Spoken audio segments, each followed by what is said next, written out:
Hi Libra, welcome to your April 2018 Astro Update. So Libra, as the month begins, we have a Mercury retrograde in the house that you rule, which is the seventh house of partnership, in your opposite sign, Aries.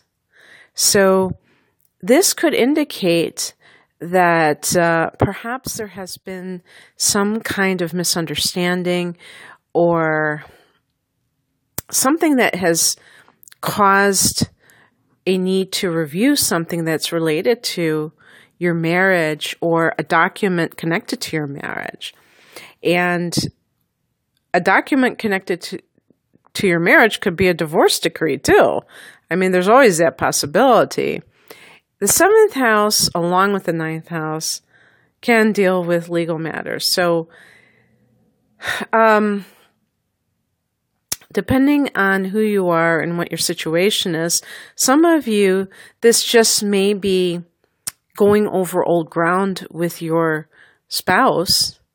Maybe you've even had some kind of separation, and this would probably have occurred around early October, and now you're talking again to this person and maybe renegotiating the terms of your marriage. And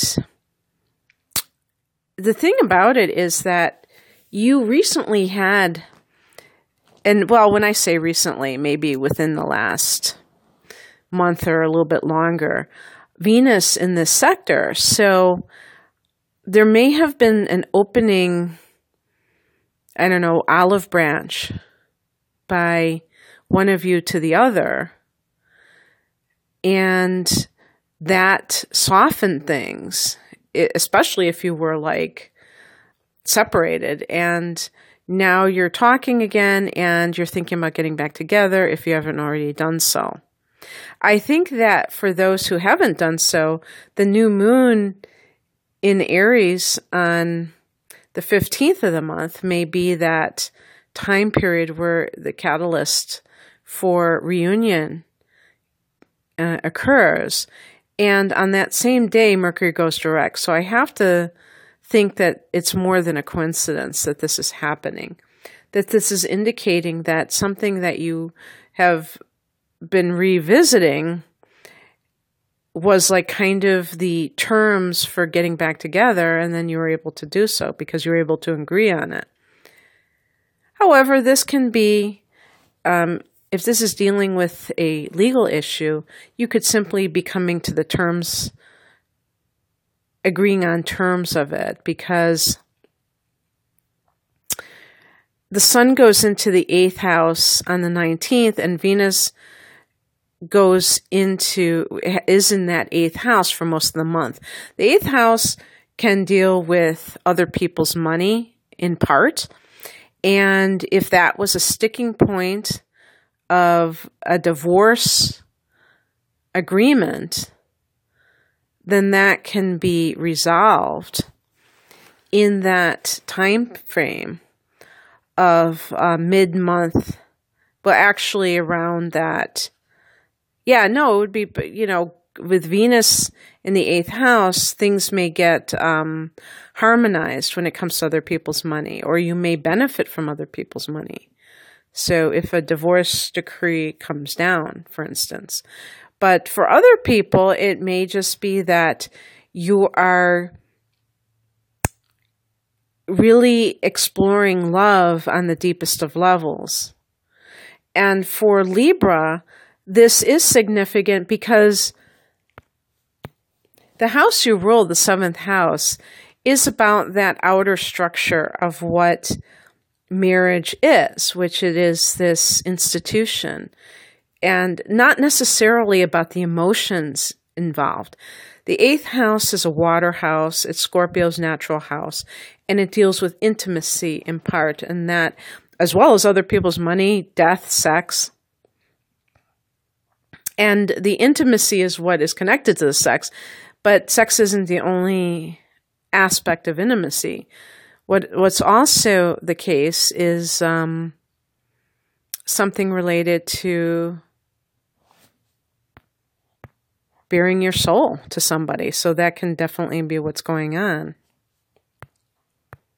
Libra is a sign that kind of likes to keep things light and fun and kind of just sociable too, rather than heavy like Scorpio and those, deep into the emotions. But you may be getting like this as the month progresses because you have this desire to connect at the deepest level with this person.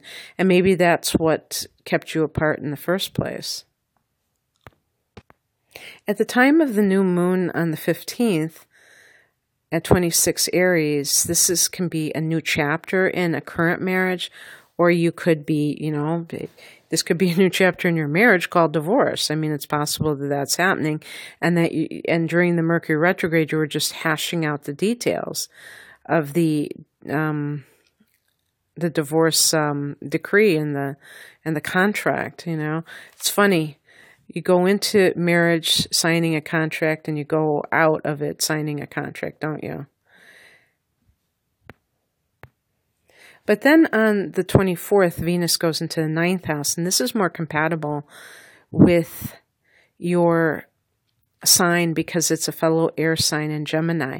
The 9th house is the house of higher education, traveling, and your philosophical construct. So that can include, for some people, religion and your version of God, your life philosophy. And with Venus there, it could be something connected to publishing. That's another facet. So an artistic project, a book project, and or marketing, advertising, and making money from it. Venus, whenever Venus goes into a house, there's always the potential that it's going to result in a profit. But this could even be finding love overseas.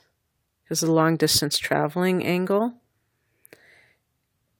So maybe you're celebrating your divorce by taking a trip abroad, and that's where you find a new relationship.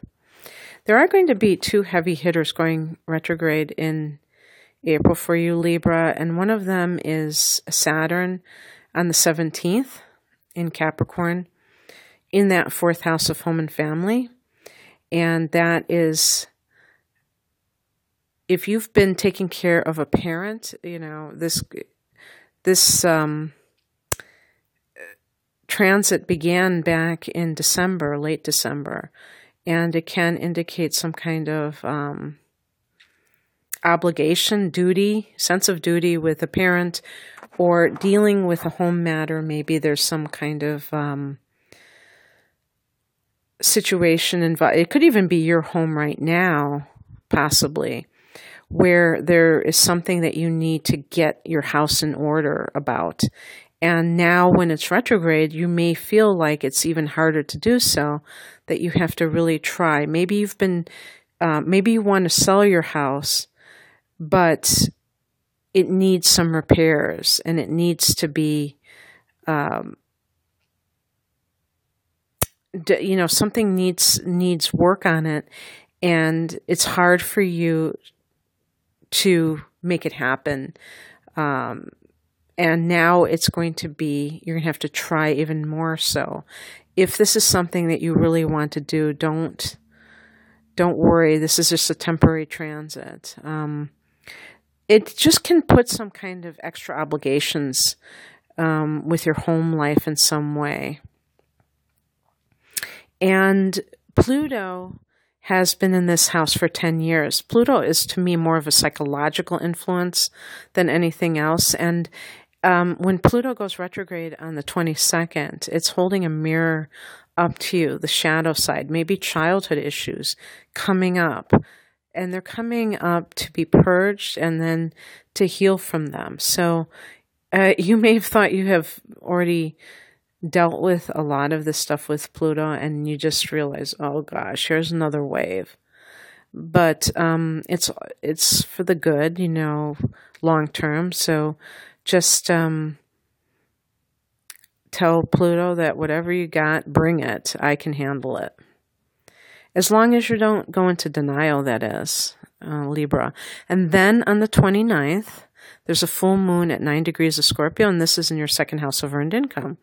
So this could be some kind of a payout, especially if you are somebody who works in an industry where you don't get paid weekly, and all of a sudden it's payday and you're getting paid for the last month, and it's a big increase in your income because you don't get paid that often. Or maybe you get a raise. The full moon is a time of abundance, so that's always a possibility.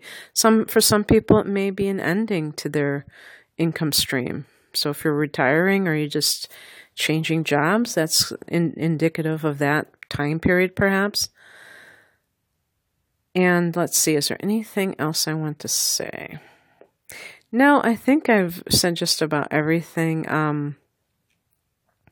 The sun does go into Taurus on the 19th, and that will be in that 8th house.